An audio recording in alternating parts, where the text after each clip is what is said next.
Recording is starting. So we began our discussion last time of the Inferno itself. We started reading some of the text together of the first two cantos. Hi, Moshe. Good to see you. Hey, Rebbe. How's it going? Excellent. How are you? Thank God. Great. And again, this may be projection on my part, but it's also, I think it was our shared experience, but also the overarching view of scholars that the first two cantos are very, as I mentioned, like stuttering. They don't really get going. There's a lot of discussion, a lot of dialogue, a lot of ideological foundation building, and not too much action. There are some iconic moments. And if we were to define the opening two cantos in terms of its ambiance, it would be obscurity, darkness. Dante wakes up, so he seems to be asleep. He wakes up in a dark forest. He can see some light glimmering on top of a hill, but then he faces a number of obstacles. There are trees in the way. He's obviously visually compromised. He's full of darkness. He gets opposed by three separate beasts. And of course, the fact that it's a hill means that he's got the opposition of gravity against him as well. So there's almost everything is conspiring to stop him from making an ascent to redemption, salvation, purity, happiness in the most weighty sense. And really, it's just setting up the need for him to turn back. He turns away after he's confronted by a leopard, a lion, and a wolf. Virgil greets him there with this hoarse voice and this shadowy appearance and says, I've been sent essentially by God.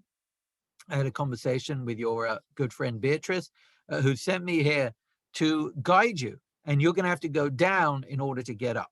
And that's basically where it settled. They had a few more conversations. Dante was accused of cowardice by his guide. He demurs a couple of times, saying, I'm not qualified for this. I'm not Paul. I'm not Aeneas. I can't do this, which, as we noted, sets him up in the pattern of some of the greatest prophets, while also echoing a sense of humility. We got to the end of those two cantos where we now stand at the gates of hell. And that's where we pick up today.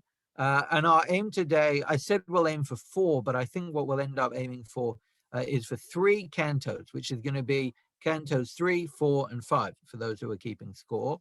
And our aim, again, this is somewhat experimental. If we end up finishing the material and there's a lot of spare time, next time maybe we'll aim for 4. But I think we'll aim for 3 and see how we do. And next time, if it all goes well, we'll do cantos 6 to 8, 6, 7, and 8, another 3. And we'll go forward like that. So I'm going to share my screen with you as we cover this material. We'll go canto by canto, episode by episode. It does start to unfold as a narrative more than just a dialogue or an encounter. There is unfolding plot. So we're going to meet some people we've not come across before. So we'll begin. If there is at any point you'd like to offer clarification or ask a question, as always, you should feel free to jump in. I'm sharing my screen with you now. Let me know if you can see it, like a thumbs up of some sort. Great. Okay. So we are at the gates of hell, cantos 3 to 5. This is what the gate, if we imagine it, might look like with the inscription on top. And I'll note that this canto, even though we do enter hell, it seems we're at the gate, we're not quite there yet. We're in the vestibule or the lobby or the pre-hell, it's been called by different readers. And we're going to meet a whole group of people who don't quite make it into hell, not because they're too good for hell. They don't make it into purgatory. They don't have a way to climb up to heaven. And of course, they're not in heaven. They're kind of these outfall people. They're kind of these odd fits that don't make a way into anywhere apart from obscurity. Before we get to those people, though, it is worth noting this inscription on the way in. Before we get to what the actual inscription says, so we'll do that. This is beginning with Canto 3, then we'll look at Canto 4, and then Canto 5. This figure on the right-hand side of your screen is Charon, some call him, Charon, Charon, some people call him. but Charon is how the Greek goes. He's described by Dante as having fire behind his eyes. This again is the depiction of Dore standing on a boat. He is a mythical figure who would escort the souls of the dead to the underworld in Greek myth. And again, if that doesn't strike us as odd that he's in the Inferno because it's somewhat mythic, it is staggeringly radical, because again, Dante is an observant, traditional Christian thinker, and to kind of bleed in myth to his tale is an astonishing turn. And we'll see that even more when we get to the 9th canto, when the judge who determines which level of hell you go to is a Cretan king, a mythic figure as well. So we'll get there. But this is Charon, who runs the boat, who is going to have a number of exchanges with Dante. He's initially going to refuse Dante entry, saying, I can't take you to hell. You're not permitted to come. When, of course, Virgil intercedes and says, I've got, our YUID pass. It doesn't have the right semester on it, but nobody does. Let us in. And Charon lets them through. So that's Charon at the start. And Canto 3, if we were to define the space, it is this liminal, in-between, undisclosed location on the verge of hell. This is William Blake's depiction of them standing at the gates where you can see inside. The inscription is above the screen where we can't really see. And you've got Virgil and Dante talking to each other. And this is the inscription. And before we get to the content of the inscription, what does the fact of an inscription tell you in itself? The fact that as you're entering into hell, there is an inscription above the gate. What does that communicate instantly? Before anything else, before you even read it, what does it tell you? Someone cared enough to put it there, or it's there for a reason. So that's very interesting. I can't see who's speaking because it didn't pop up. Who was that? Kiva Zatz. Hi, Kiva. Excellent. So that's something I hadn't thought about, which is, yeah, there is a instant sense of compassion already. Perhaps, maybe we could disagree with this, but it sounds like there's a compassion that as the souls are going in, I care enough to tell you what's happening, because I don't want you to, part of hell is to be punished for your crimes. And if I were to add a layer of ignorance on top of that, meaning without the writing, you enter this space, what do you think about what's facing you? No clue. No idea. How long do you think it's going to last? Also, no idea. No idea. Why do you think you're given the punishment that you've got? I mean, same answer. No idea. You are on top of the punishment, which is mida keneged mida, what Dante calls contrapasso. On top of that punishment for what you committed, there is this layer of obscurity, of ignorance, of mystery that is now being removed. So you could read it as compassion, that God doesn't want to inflict that psychological torment on top of whatever spiritual, physical torment is coming. Maybe it's not compassion per se. Maybe it's something else. Why else would God maybe inform you? I think it conveys a sense of permanence. We're seeing something engraved. It's like it's been there, it's etched in stone, like it's been there for a really long time. Oh, fascinating. So maybe the inscription itself cements the content, which we'll get to in a moment. The content saying this is, I endure eternal.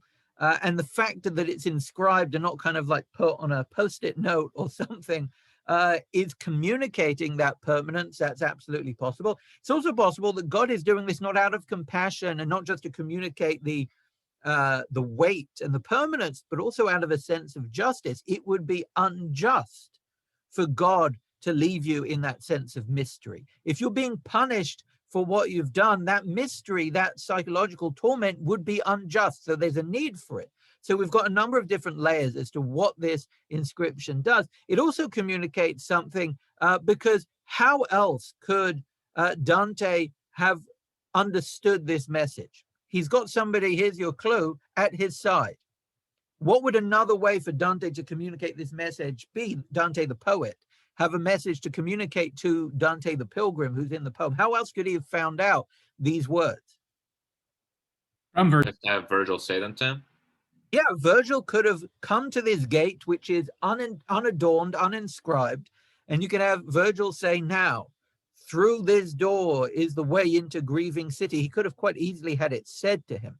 But the fact of inscription, I think, as Jonah indicated, gives a sense of permanence, but also it has a suggestion that literacy can provide salvation, right? Meaning if it wasn't written, not everybody who goes into hell has Virgil and a guide at their side. They're just walking into this eternal gloom.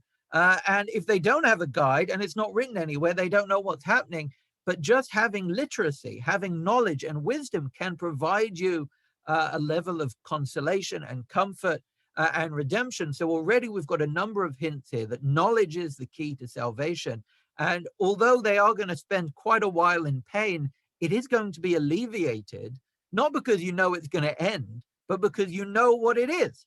And if you were sitting there with this false hope for eternity, maybe tomorrow's the last day, maybe this is the last week, and it never ends, that kind of torment is ameliorated by knowledge, by wisdom. So already we've got this key, which is going to be one of the overarching themes of the Inferno. As we noted in our description of the structure of hell and the division of the sections, is that knowledge, wisdom, understanding, the intellect is the way to achieve moral happiness. And even those in hell can attain some portion of that happiness through the means of wisdom by at least understanding what's about to happen. So let's have a look at this inscription. A few things. Dante doesn't understand it at first. These words, he says, I saw written with dark color above a gate. And I said, Master, their sense is hard for me. Meaning, why does he say it's in dark color? Maybe it was in black, so it was dark color. Also, of course, there's a connotation that darkness has obscurity or danger or maliciousness. So he sees this inscription and he says, I don't understand it. And what is Virgil's response? All in good time. Say again. All in good time. Right, exactly. He says, you will come to understand it. This is something you will discover through experience. And these are some of the important lines. Of course, they're all important. And there is the rhythmic, through me the way, through me the way, through me the way, repeated 3 times, which has got this charismatic power. It's called in rhetorical science, it's called the rule of 3. If you repeat something 3 times, it kind of makes an impression on the mind in a new way. And we don't have to reach into Tanakh or liturgy or tefillah to find words repeated 3 times having extra meaning. One example being,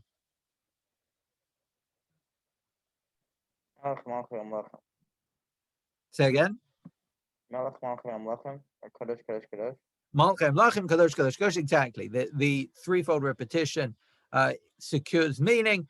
Justice moved me by my high maker. Now, moved my high maker to make me, essentially. So hell claims on the way in, you are going to be confronted by some horrific scenes. There are people going to be stung and scorched and scraped and scratched and beaten and buried and burned. This is going to be horrific and graphic and terrifying.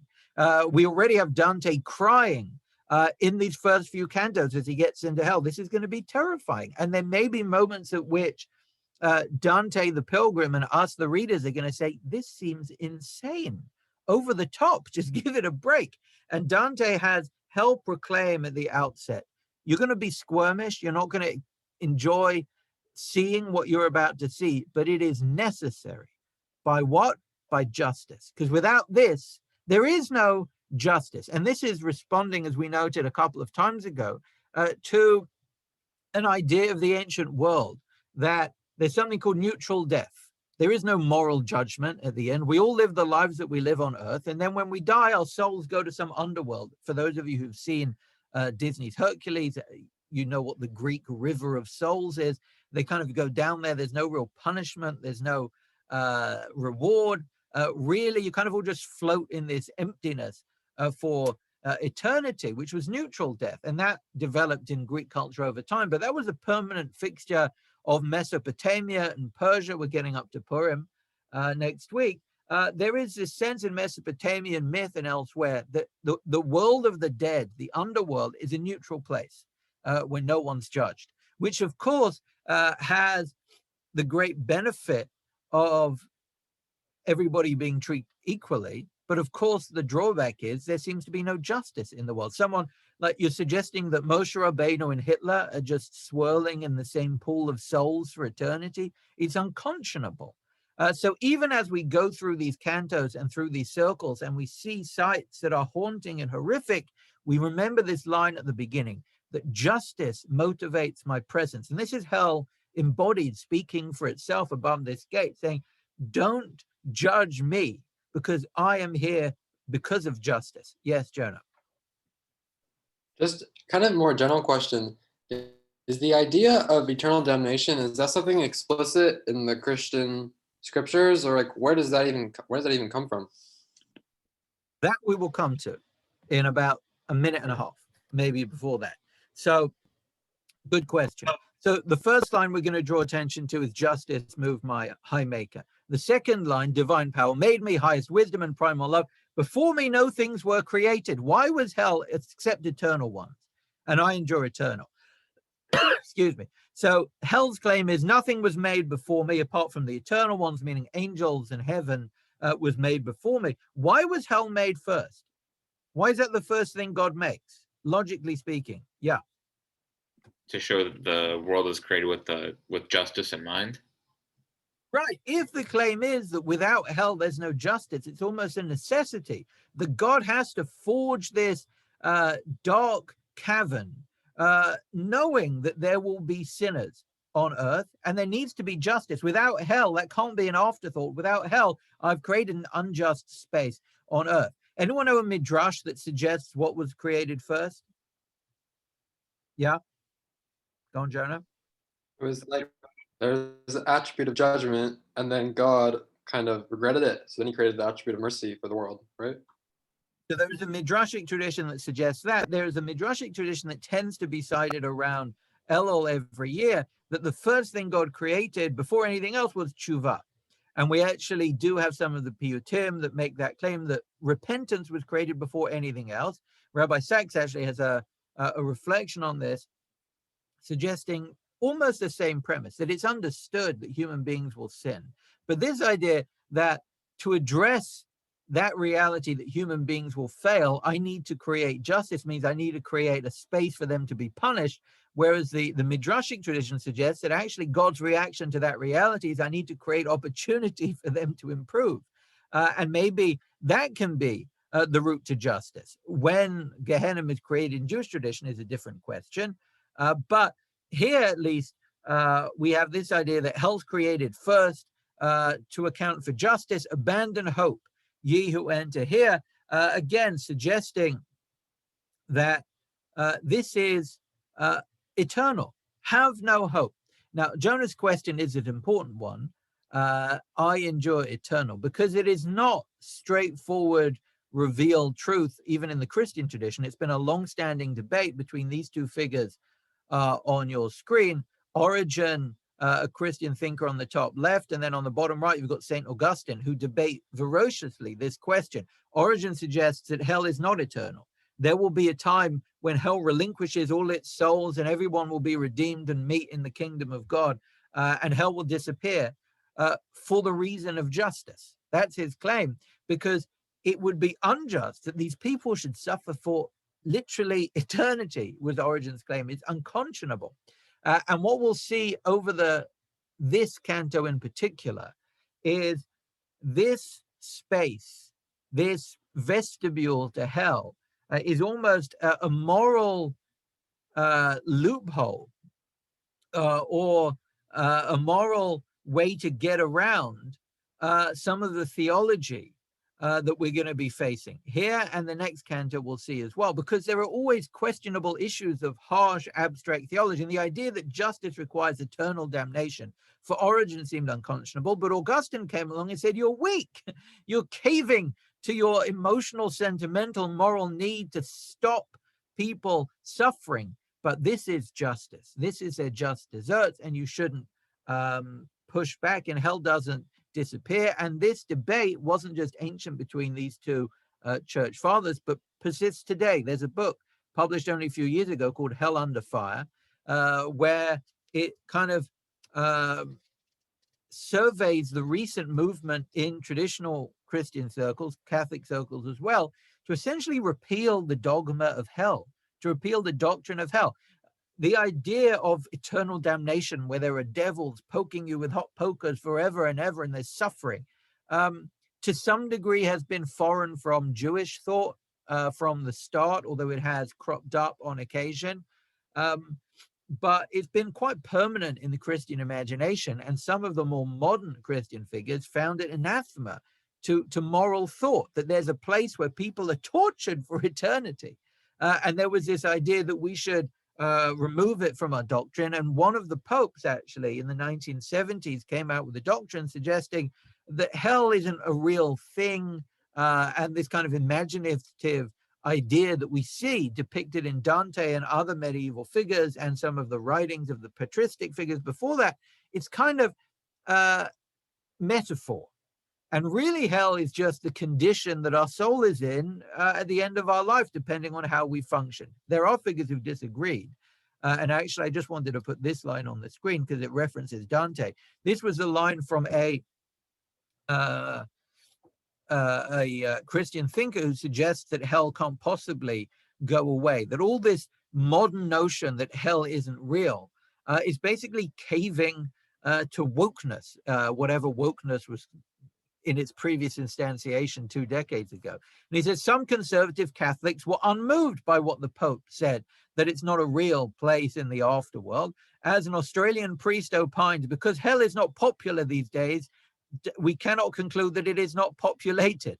The idea that people don't like it doesn't mean it's not real. And Christian doctrine, his claim is there is a real hell and it's there for eternity and you can't get rid of it. If Dante were to visit hell in a new poetic reverie, would he find it closed up and boarded over?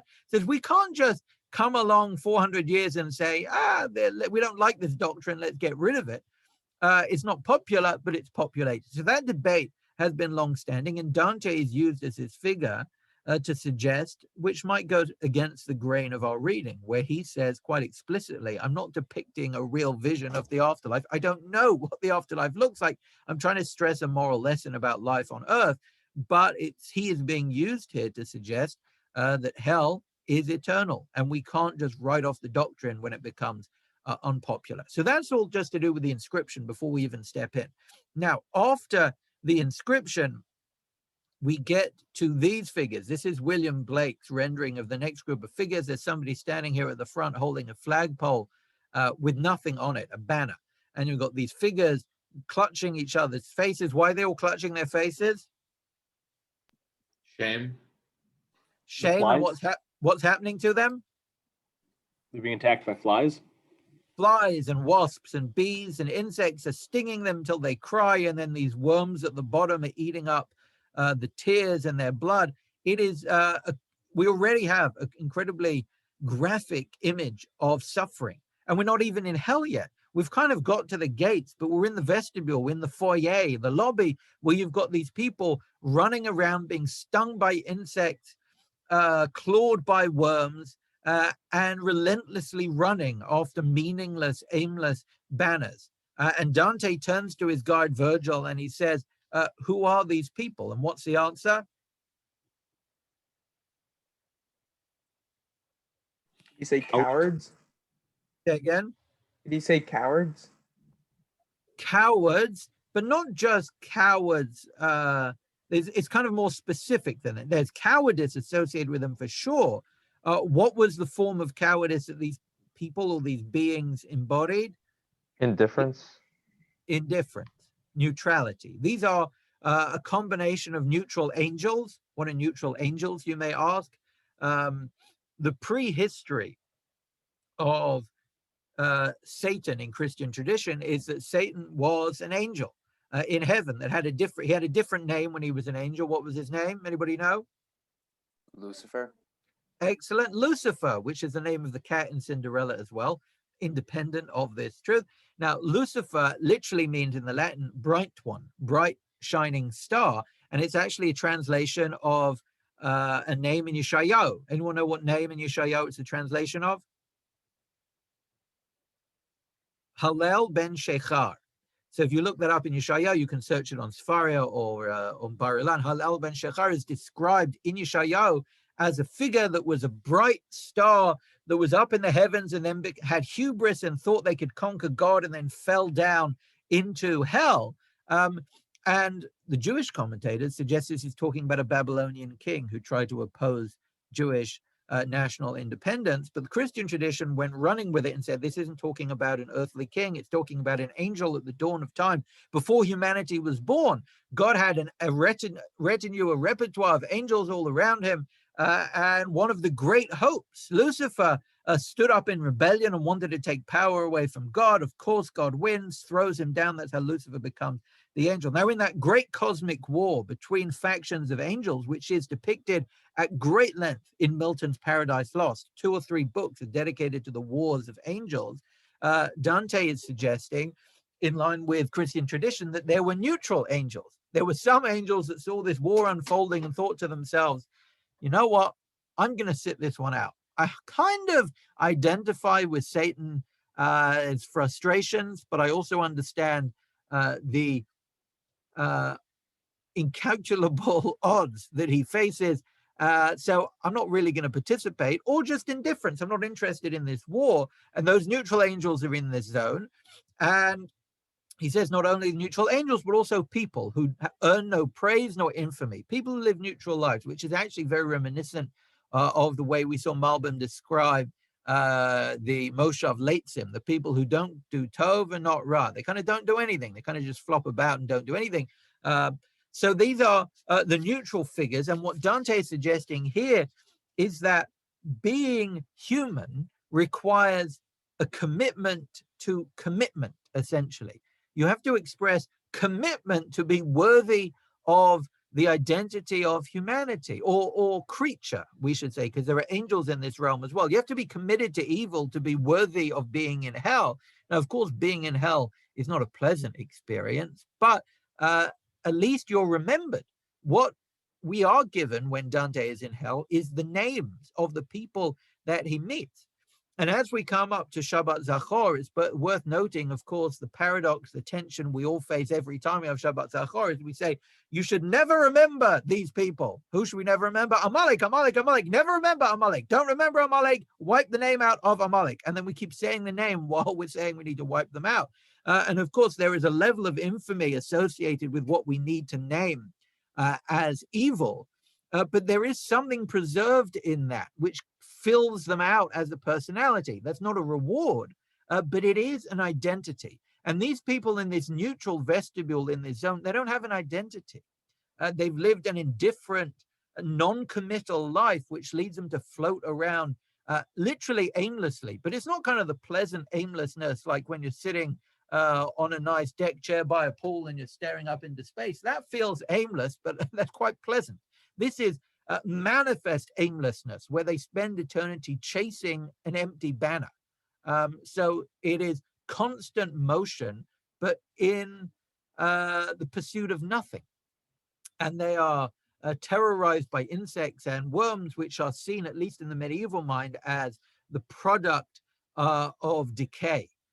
Which of course is not an unnatural assumption. You look at garbage cans, it's surrounded by insects. So it's just that there is something putrefying about these kind of souls that live non-committal lives. And I'll say that this in particular, before we even get to the first circle of hell, just this vestibule has captured the imagination of many thinkers at great moments. I imagine you can pull off the top of your head quotes, citations from thinkers who've had something to say about the indifferent. I'll just give you a couple here. This was from 1997. Thomas Friedman, who is a correspondent, a columnist in the New York Times, wrote about a reaction the Swiss had to something they were taken to court for over monies that were kept in Swiss banks during the Shoah, during the Second World War.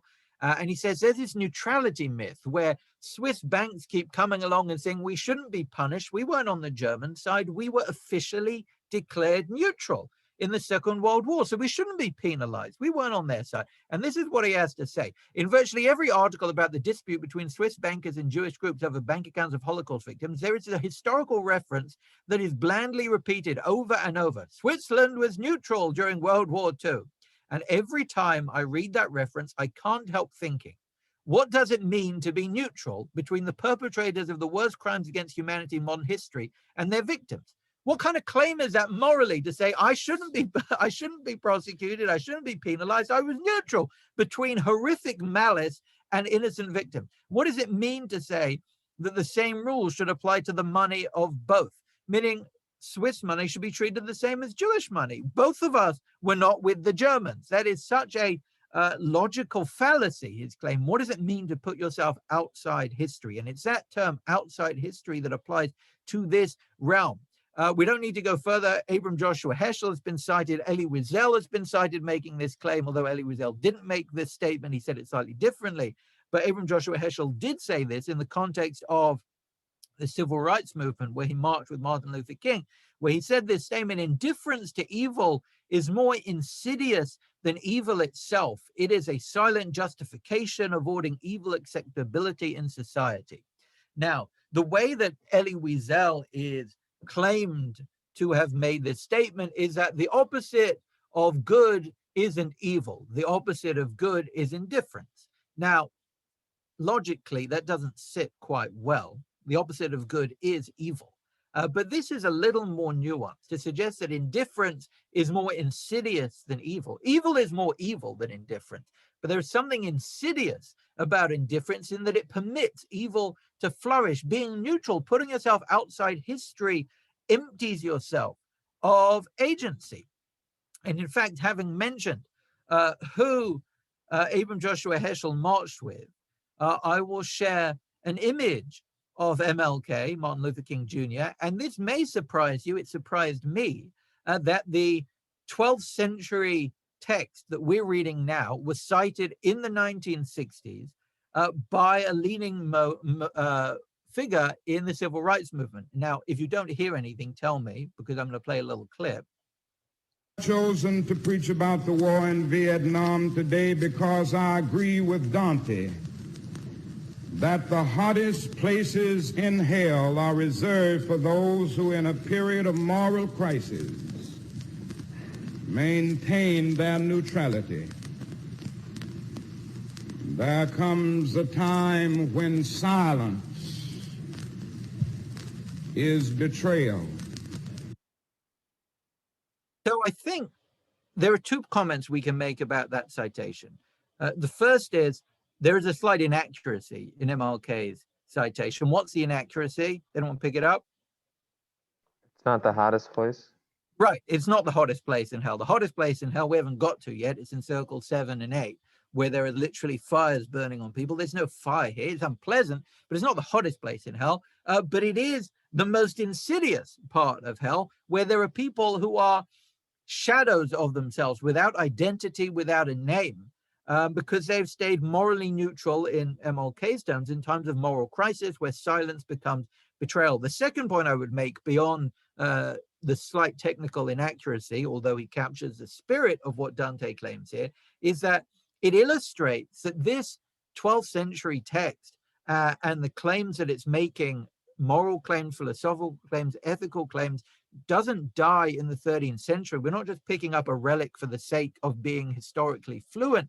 This can inform modern discourse. It can inform the way we think, the way the people around us think, the way that culture operates. The idea that neutrality as a claim, as moral defense, is anathema in Western thought, in many ways is drawn from this moment. In Dante, there isn't really, in the traditional architecture of Christian hell, there isn't a place for the neutral. This is Dante's invention. There are no other texts before him that, like the apocalyptic texts that we mentioned when we were talking about influences, that there are visions of the afterlife where people go to hell. There aren't neutral figures in those texts.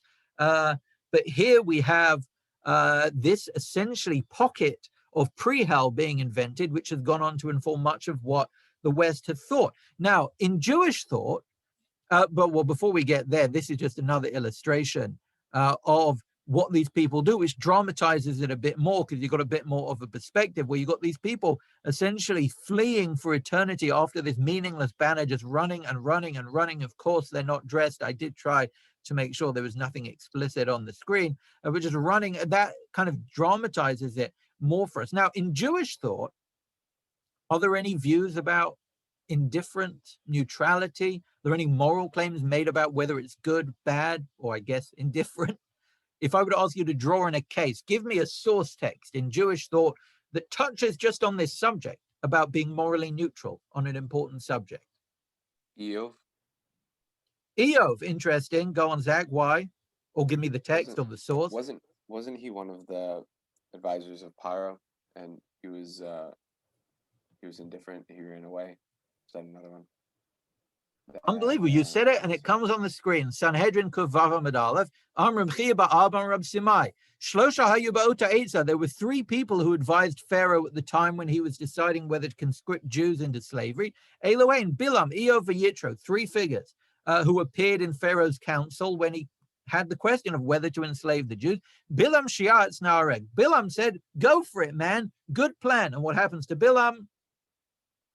Well, we know what happens to Bilam. It doesn't end well. It was a slow release punishment, but he did end not well. Eov Shashatak Nidon Biasurin. Eov sitting in this circle of counselors. Pharaoh says, the 3 of you, what should I do? Should I enslave them? Bilam says, go for it. Eov, doesn't say anything. We don't know what is Eov thinking? Why doesn't he say anything? I believe he was scared to speak up. Okay, maybe he was scared to speak up, or maybe He didn't care. he didn't care. We don't know, right? That is the force of this moral vacuum, that when you stay silent, your intentions don't quite matter, because you've just staked yourself as indifferent, disengaged. And if you are scared to speak up, what can you do? What Yitro does. What does Yitro do? Yitro Shabarach. Yitro ran away. He said, speaking up's not going to help here, but I can't sit here and do nothing. So I am disassociating myself. I am getting out of here. The Yitro Shabarach Zachu Bnei Vanav Le'eshev B'Lishkat Hagazet, and Yitro has descendants functioning in the Sanhedrin later in history. So this is one source text to look to in Jewish thought for those who position themselves as morally neutral. Now, of course, Eov, at least in the rabbinic imagination here, has a tale of his own, where he does find redemption. He's not written off into a realm of neutrality for eternity, but there is a touch on this subject of moral neutrality, which is treated not quite as bad as evil. He's not slaughtered, but he is punished here with Yisurin for that neutrality, which is worth thinking about. You know, we can rake our brains for other examples in Tanakh or rabbinic literature of where there are neutral figures. There's one who doesn't seem to get punished, but there is a figure in Tanakh who is offered an opportunity to do a mitzvah and essentially says, no, thank you, I'm out. Who am I speaking about? What's his name? Ploni Almoni. Yes. Well, possibly that's his name, possibly it's not. But yes, that's the correct figure I'm identifying. Where at the end of Megillah Ruth, there is a figure who can bring metaphysical wholeness back to the line of Ruth and Naomi's progeny. And he says, nah, I'm not interested. And of course, it helps the romance work out because now Boaz gets to marry the girl. But his position, we don't even know if Ploni Almoni is his name. I think Rashi on Ploni Almoni says this isn't his shame. This is just a reference for him. Or maybe Rashi says the opposite. I can't remember. But it is addressed. But what we see there isn't this imaginative zone of punishment for the neutral figures, but there's no name. You fall away. You fall out of history. Now, there is one moment, I'm not going to be able to put the whole of the canto on your screen every time. I'll have citations up on occasion. But there is one moment where Dante, looking at this crowd running past, we're told that he saw a face that he recognizes. You remember this part? He says, I saw somebody, the person who did what? What did this figure do? Commit the great ends with fusel. Refusal. Thank you, Bensi. You are on top of it. The great refusal. And who does Dante name as this figure, this soul whose face he recognizes? What's the name? Clue. Celestine the Fifth. Excellent. Wrong. But excellent. Dante doesn't give us a name. And that's part of the punishment in the zone of neutrality, that Dante sees a figure he recognizes, but he reinforces. And we can, if we were to write a commentary on the Inferno, we could suggest that his mouth wasn't able to release the name because it's part of the punishment, that for eternity they would live in anonymity, or that Dante participates in this suffering of these neutral figures. Celestine the Fifth. Celestine V was, as you can see from the left of your screen, the Pope who quit. Well, it's not actually true that he was the first or only Pope, but he was the most notorious, well-known figure who abdicated his role as Pope after 5 months. 5 months on the papal throne, he abdicated, not because of scandal. And this is why he's not further down in hell. This is Pope Celestine V, who was on the papal throne in 12, I don't remember, 12 something. He lived from 1215 till 1296, and Dante saw him in Florence in 1280. And actually, Celestine V was canonized by the church, meaning he was made a saint in 1313, which is before Dante published the Inferno. So firstly, just to remember, we don't know if this is who Dante was referring to, but the earliest commentators on the Inferno, right after it was published, suggest that this is who Dante is referring to, because Dante saw him, this figure, and Dante said, I saw him and I recognized him. Now, why would Dante put him in this zone? The background story to Celestine V was that he was a saintly, pious figure who was not interested in power or papal power. He lived a quiet life. He was committed to asceticism, withdrawing from material life. And then there is this kind of backstory of how he was miraculously elected Pope unanimously. Now, how often do you have a unanimously elected Pope? Not very often is the clue. And it was seen as a pivotal time in the church when they would never find a successor to the previous pope. And then suddenly the news went out, a unanimous pope had been elected, Celestine, who wasn't even running for the position. A horde of 200,000 people came around him, and he decided he would take on the task of leading the church. And actually, Dante admired his outlook and principles. What happened was, 5 months later, Celestine says, look, I can't do this. There's too much of an obstacle here. I can't change the church, which has been infected with corruption and vice. It's just, I'm going to leave, and I'm going to live a quiet life on a mountainside. I'm going to start my own order of monks, and I'm going to live quietly, and I'm walking away. And what we might see as a reasonable decision on the part of a figure who sees immense obstacles in the path of reform, Dante, at least in this reading, puts in the neutral zone, not in heaven, despite the pious life that he lived, despite the fact he was canonized and turned into a saint by the church. Dante, at least through this reading, puts the Pope who quit because he didn't stand up to the task that he was given. He had the talents, he had the vision, he had a mission to change the church. And actually, when he abdicated and walked away, Dante's enemy, Pope Benedict, came onto the papal throne, who then betrayed Dante and ended up sentencing him to death in absentia. So he sees, not only did you open the door to corruption, but you refused to stand up. And for that, you deserve eternity of insects, worms, and aimless pursuits. Akiva, you had a question? And I was just going to say something kind of similar. So. Okay, great.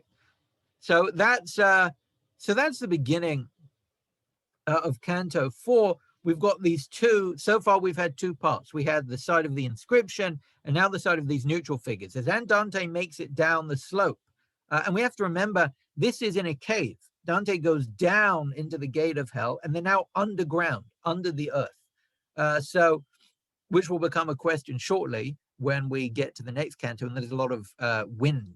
How much wind do you think there is underground? Yeah, probably not that much. I don't know how many of you have been to Niagara Falls. There is something called the Cave of the Winds up there where you get blown around. But either way, this is like deep underground. That's worth remembering. And Dante at times does say a starless black, meaning there's no sky here. This is all underground. So Dante comes down and he sees these bodies gathered on the side of the river Acheron, and he sees this figure who we mentioned before, Charon, who is kind of beating them with the oar, shouting at them, calling them worthless, snapping them into the boat to go to hell. And I know there's some graphic. I tried my best to block out whatever I could with insertions of color, which is an absolute good use of time, but I'm protecting you. And he sees these figures and he basically asks Dante two questions. He says, who are these people? Sorry, Dante asks Virgil two questions. Who are these people? Number one. And number two, why are they trying to get to hell? Why are they all queuing up? Why don't they turn around and run and leave the gate? There's this very strange moment where these souls, these personified figures, continue the march toward their eternal damnation. And at this point, we actually have the first conflict between Dante and Virgil, where Virgil says, leave me alone. Don't ask me these questions. And then Dante says that he looked down and he felt shame and he thought that he'd offended Virgil, which can be read any number of ways, but I'm sure many of us, if not all of us, have had an experience in life when we've misread a relationship with someone we admire and we think we're kind of more friendly than we are, and we say something, they look at you like, we're not like that, we're not friends, back down, and you feel this deep sense of shame. Dante has that moment now where he turns to Virgil and says, so who are these people? And he says, don't ask me that, be quiet. And Dante now experiences shame. And there is a sense of deep pity. At this moment, Dante starts to cry and he sees these figures crowding onto the ship. And then he gets down to the river. And I'll just note that it's been observed that the crossing of rivers is seen as the threshold in human terms where there is a point of no return. Of course, lahavdil, we've got this in Jewish thought at the beginning of Yehoshua, where there's the crossover of the river Yarden. Lahavdil, in Roman history, we've got the Rubicon, which is seen as a signal of no return and the start of a war between factions in ancient Rome. And here we've got the crossing of the Acheron River into the depth of hell. So now we turn to Canto 4. We still have time, which is good. And this, in Canto 4, we get to the first circle of hell, which is limbo.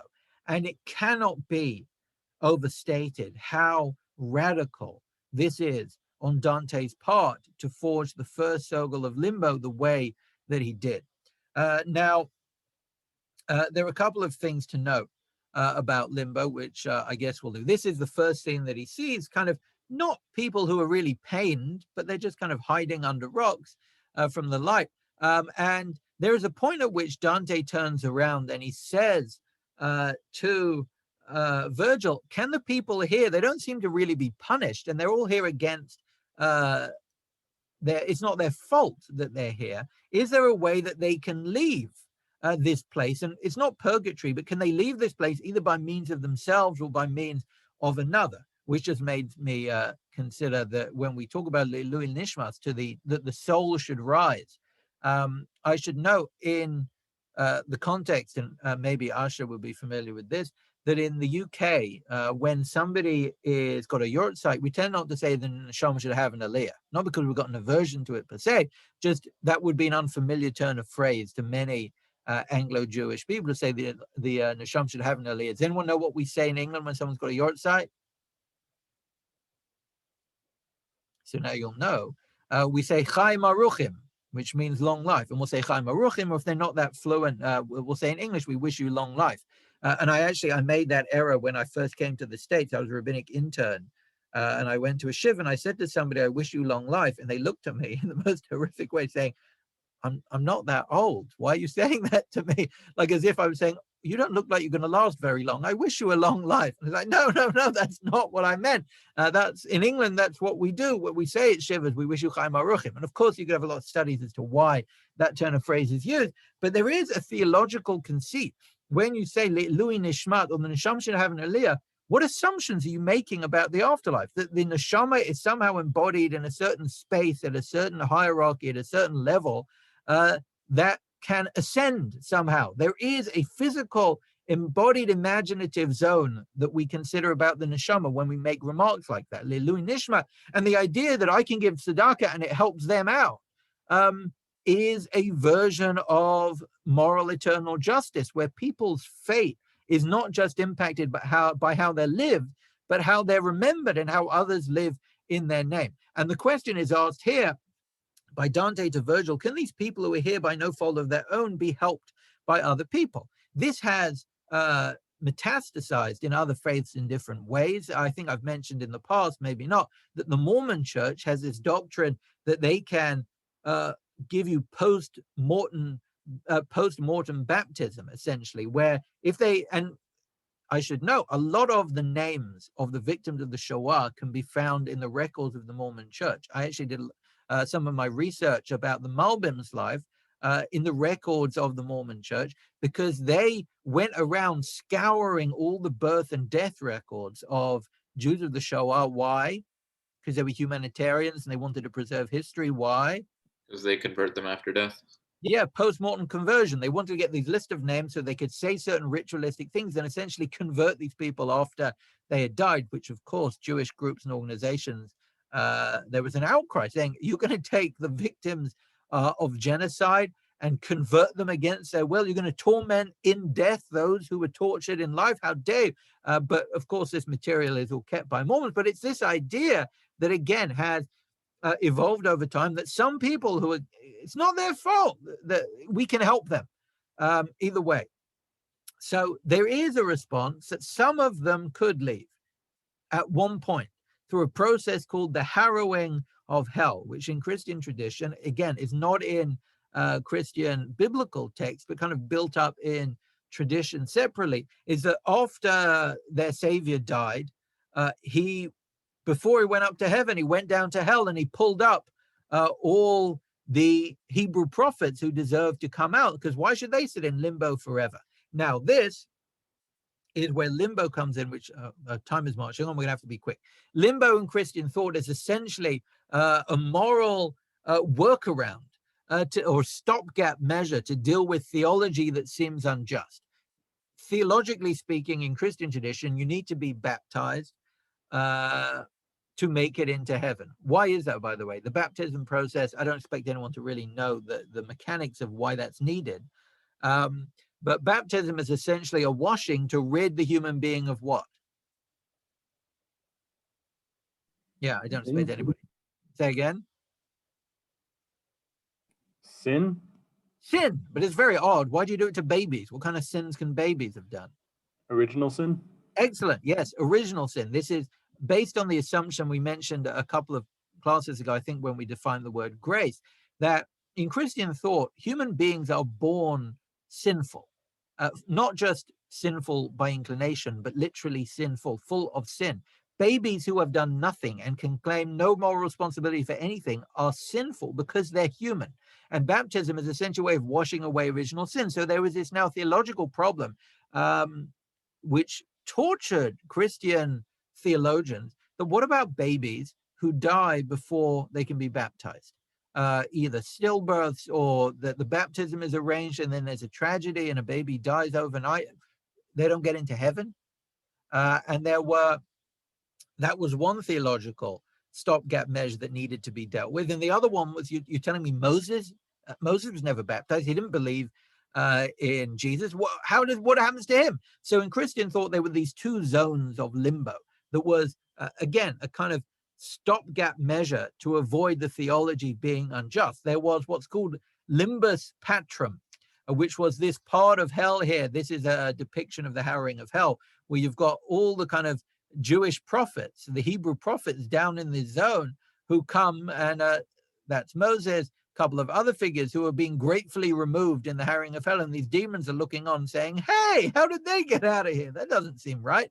But of course, this is a literal pocket of hell designed to protect theology from being unjust. So that's limbus patrum. But there was limbus infantum, which is of infants, this place where little babies who are never baptized have a section of limbo. They can't be in heaven, but they can't be thrown in hell for eternity. So it's this kind of moment, this place rather, this space at the edge of hell, this limbo where the babies live. That was a long-term tradition. I should note that even that idea, can you imagine being a priest and telling to a couple of parents who've gone through unimaginable tragedy and trauma, and they come to you and they say, is my baby not in heaven? And you say, sorry, doesn't work. So in 2007, the Catholic Church actually had a commission that put out a paper suggesting that God lets them in, but baptism is important. So it's a very complicated moment where if you say God lets them in, so just get rid of the ritual. If God doesn't care that much, let us in. So it was a very difficult moment where you try to reinforce the import of the ritual, but also console both the parents and adjust theology to make it more palatable. Yeah, Zach. Is there significance to the fact that those faces are adult faces? Yeah, they were bad at art, basically. But I mean, the honest answer is the original medieval painters always gave children adult faces. The Renaissance put cherubs there with more kind of baby faces, and it is a strange sight. But of course, you could read more into it and suggest, they could have figured it out. And there is a claim here that, yeah, original sin means that as human beings, we are morally, our age is not a factor in our sinfulness, and they may as well be adults. So that's maybe a way to read it. Yes, Jonah. Is it true? I heard that there's no like historical origin for baptism. And it was kind of just like, even for the Christian, they just like made it up out of the blue. But, like historically, it wasn't really practiced. So this is where I have to do my confession and say, I don't know. It's possible. I invite you to look it up if you'd like. I don't know the origin. Not my area of expertise, but it's possible. I wouldn't put it past tradition to have invented something later or see it as tradition. I will note on a note, lahavdil, which I'll say every time we have to do this, is that there is a similar tension in an area of Jewish thought without quite the same stakes. But if you think about conditions of babies and the afterlife, where might this question come up? Where we didn't get a chance to do something while the child was alive. What am I meant to do now? If it dies before the bris? Yeah, exactly. There's been a historic question about what happens if, unfortunately, a baby boy passes away before a Brit Milah could be performed. Do you do a Brit after death? And it's not a straightforward answer to this. There are different minhagim. The Shulchan Aruch actually says you do a bris by the graveside and you give the baby a name. There are tshuva written a couple hundred years earlier that say it's asur to do it because it's nivel hames. And that a Kadosh Baruch Hu, there's a midrash that says Hashem pulls off the orla before the baby gets into Shemaim. But of course, if you go down that route, say, okay, so how about we just abandon the practice and let God deal with it? Because it's morally compromised in the modern age. There are all sorts of anti-circumcision movements. If God's capable of doing it. So as soon as you endorse not doing it, you enter the theologically complicated moment of what is the import of it. But of course, there's this middle road that we can take. And I'm not going to, offer a psak on this, of course. I just note that there are theological quandaries around these issues that are sensitive in every faith. Question, Akiva? Okay. So Dante asks this question, and what Dante does, and this is set up was important for our purposes, not just for historical background, is because what Dante done is radical, anomalous, unheard of, and new. What he's about to do is say, limbo traditionally was a way to cope with the ethical quandary of the Hebrew prophets who have now been removed.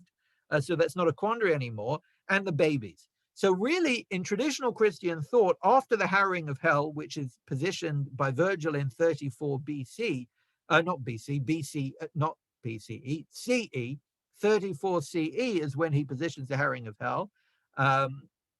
is 53 years after Virgil dies. And Virgil says, yeah, this is my zone, by the way. Virgil says, I'm from limbo. And I remember when that happened. I was only here 53 years. And then this guy crashes in and he takes out all the Hebrew prophets. And I'm left here thinking, what about me? But this is where he describes that moment. And in traditional Christian Orthodox thought, the only beings left in limbo should be who? If all the Hebrew prophets are gone, who's left? Pagans. So that's what Dante does. But what traditional Christian thought had was babies. There are no adults here other than the Hebrew prophets. There is no theological problem with pagan suffering in hell. And what Dante does that is radical is that he changes the face of limbo to account for a new, what he deems ethical problem with theology, which is what about virtuous pagans? I get babies who weren't baptized need a place. I need the Hebrew prophets who couldn't have been baptized need a place. But what about the other people who couldn't be baptized? What about the pagan poets and authors and prose writers? What about the pagan philosophers? What about not just the pagan philosophers from the classical world? What about people who live around today, who are the what we would call in Hebrew the tzadikim umot ha'olam? What about the righteous Gentiles? Did they have a place in Shamayim? Because in traditional Christian thought, no. If you don't get baptized and you don't believe in our faith, you're not in. Babies we make exceptions for, and Hebrew prophets we make exception for. I don't know if you ever noticed this, when there's this debate about pro-life or pro-choice in the United States, and for some reason, even the most conservative view on pro-life has exceptions. What exceptions do they tend to have on a political platform if they stand up and say, I'm pro-life in every case except for usually Mother's life? the mother's life? Almost universally, that's an exception, but not Rape. always. Right. There's usually two they give: incest and rape. Those are the exceptions. Because they'll say, look, if a young woman gets raped and conceives as a result of that, they're allowed to abort the child. Now, from a strictly logical, rational perspective, I don't quite get that exception, right? Meaning, if it turns out that she didn't realize that that conception was from a rape, she thought it was from, let's say she's a married woman and she gets raped at some point, and then she conceives and she thinks it's from her husband, and then they do DNA testing and it turns out the baby was from the rape. Is she allowed to kill the baby? In American law, can you go around killing babies if you discover they were conceived by rape? I don't think so. I think in No, New no, York, correct. We don't besides really legalized. need to think about that. There are no states where you can start killing children because you discover from DNA that they're a result of incest or rape. So if Catholic thought believes life begins at conception, the fact that the baby's now been born shouldn't really make a difference. So that is just a way for me to illustrate that there are moral pockets that are created to make theology palatable. Sometimes I can't really draw on any Jewish examples, to be honest, which is good. But that is just one example that plays out on the political stage all the time here in the United States, where they have this inconsistency where I believe life begins at conception, but you can kill them if they're from incest or rape, but obviously not if they're born already. So there is significance to birth then. So either way, so limbo functions the same kind of way in Catholic thought, is that there is this ethical problem with babies spending eternity in hell because they weren't baptized. So we've got this limbo zone, and Dante expands that. He does note that there are babies in limbo, but he expands that to include pagan poets, and that is astonishing. That is a radical humanistic claim that there are virtuous people in the world who were not baptized. And of course, this is radical because now it suggests that maybe we don't have to believe in this faith. Of course, this isn't heaven. They're not in heaven. They're just not in hell. So it's kind of this middle ground where he makes this humanistic claim. Who else, by the way, apart from the ancient pagan, are found here? A couple of names jump out as not being ancient. I'll give you 3 clues. 1. Da Vinci. Good try. Here we have Avicenna, who was an Arab thinker, translator. We also have here another clue. Saladin. Saladin, who was a Muslim, an Arab general. And here we've got Averroes, who also had an Arabic name, who was a translator of Aristotle, a commentator on Aristotle. So we've got Muslim Arab thinkers found here who are not from the ancient world, but contemporaries almost of Dante. So what I should know, there are no Jews here other than the Hebrew prophets who have been taken out, which he goes on to name Adam and Eve and Moses and Jacob and the 12 sons and Rachel. He lists who's taken out. We're not going to get up to Paradiso, of course. At this rate, we're not going to get up to the next canto. But he does note in Paradiso Canto 9, that the first prophet or figure from the Hebrew Bible who is taken out is, who would you pick? Number one, who comes out first? Moshe. Moshe, we might pick. If I'm going to say no, not Moshe, who might you pick? Adam. Adam. Okay, so we've got Moshe, Adam, good candidates. Who else might you pick if I press you to say who's going to be the first one? Avram. Avram. Those are all good, solid options. And what Dante describes is what I would imagine. I could sit here for almost the rest of the day and you would not come up with the answer. He says Rachav. Some of you may not know who Rachav is. Rachav is from the beginning of Yehoshua, who essentially protects the spies and allows them to conquer Jericho. And she is the first one who comes out. Now, Chazal have a lot to say about Rachav, I should say as well, her being the most beautiful person on earth, etc. That's a Gemara in Tanis, I think maybe in Brachos as well. But Rachav gets the royal treatment in Dante's eyes. If we were doing Paradiso, we could explore that. But either way, there's a radical transformation of what limbo means for him. It is 4:11. We're not going to be able to do justice to Canto 5, so we'll just spend a couple minutes on it at the beginning of next time before we turn to Canto 6, 7, and 8. So I think we'll aim for 3 next time as opposed to 4. So we'll do 5, 6, 7, and 8. Of course, this is going to be the second circle, the circle of lust, which again, Dante is going to be radical in his recalibration of how to understand this sin, because there are other versions, previous versions of apocalyptic visions of hell where people are tortured for eternity for sins of fornication and sexual lust and misdemeanors. And what Dante does is he radically recalibrates how they're punished, which we'll talk about at the beginning of next time. What I will do in the minutes that remain is offer you've got any thoughts, comments, clarifications. But if not, Benny, good to see you. I'm sorry I didn't see you until now. Betsy, thank you for the chat. And I want to wish you all a